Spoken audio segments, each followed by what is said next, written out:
अगर इतने अलल ऐलान बड़े बड़े दबंग दावों के बाद भी अगर आप लोग ना आए आशूरा के बाद, जो आपने कहा है तहरीक चलाएंगे या कुछ पीछे हट जाएं या उसको ताखीर कर दें उसमें, तो आपके लिए बहुत बड़ा सियासी तौर पर सेटबैक होगा कि सारे लोग यही कहेंगे कि आप ये एक ऐलान करते हैं कि शेर आया और फिर कुछ भी नहीं। इसमें सबसे जो इम्पोर्टेंट है वो हमारे 5 असीरान का एक लेटर है। देखिए, एक उन्होंने खान साहब को मैसेज भेजा होता ना किसी लीडर के ज़रिए, वो डिफरेंट बात होती।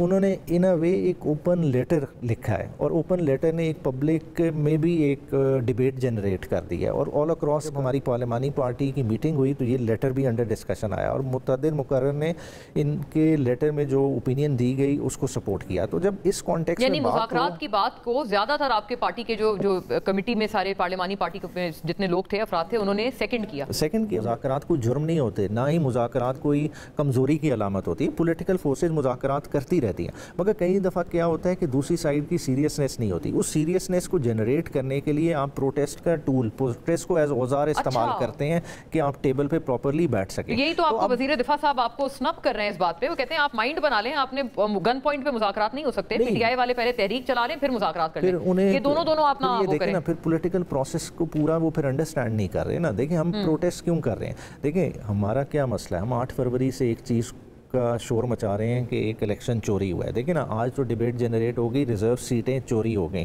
दे दी गई, बांट दी गई। देखिए, ये सेकेंडरी चीज़ है। प्राइमरी क्या है? जो 8 फरवरी की चोरी है। देखिए, आज केपीके की आवाम को या पीटीआई की सपोर्ट बेस को इससे नहीं सरोकार कि जी केपीके की गवर्नमेंट ये गिरा देंगे। देखिए, पाकिस्तान की तो हिस्ट्री रही है, यहाँ चांगा मांगा हुआ, किसी से कोई ढका छुपा तो नहीं है।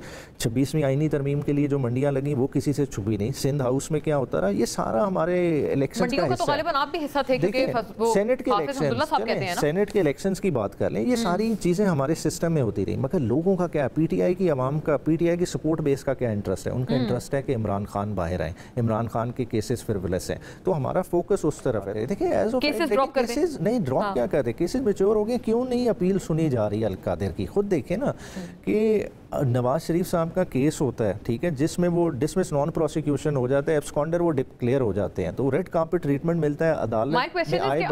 अदालतों पे ये लोग क्या कर सकते हैं? आपके तो मुज़ाकरात आपने इनसे करने या एस्टैब्लिशमेंट से करने? 26वीं आईनी तरमीम के बाद जो है ना, गवर्नमेंट का बहुत ज्यादा रोल बन गया अदालतों में भी। मतलब आपको लगता है अगर ये चाहें तो वो अपीलें लग सकती हैं? गवर्नमेंट ही जजेस को बाहर से ट्रांसफर करके वेरी फेयर, आपने बड़ा बता दिया कैटेगोरिकली। फिर फोन या आप समझते हैं व्हाट्सएप मैसेज की वो है मार है, ये चाहें उनको बोलें तो बेंचेस इन्होंने कॉन्स्टिट्यूट करने हैं, कॉन्स्टिट्यूशनल बेंचेस इन्होंने बनाने हैं, तो उसी वजह से तो देखा, आप देखें कभी हुआ है कि रिव्यू ऐसे जजेस के पास लगे जिन जजेस ने सुना ही ना हो केस। मतलब ये तो बुनियादी असूलों की मुनाफी था।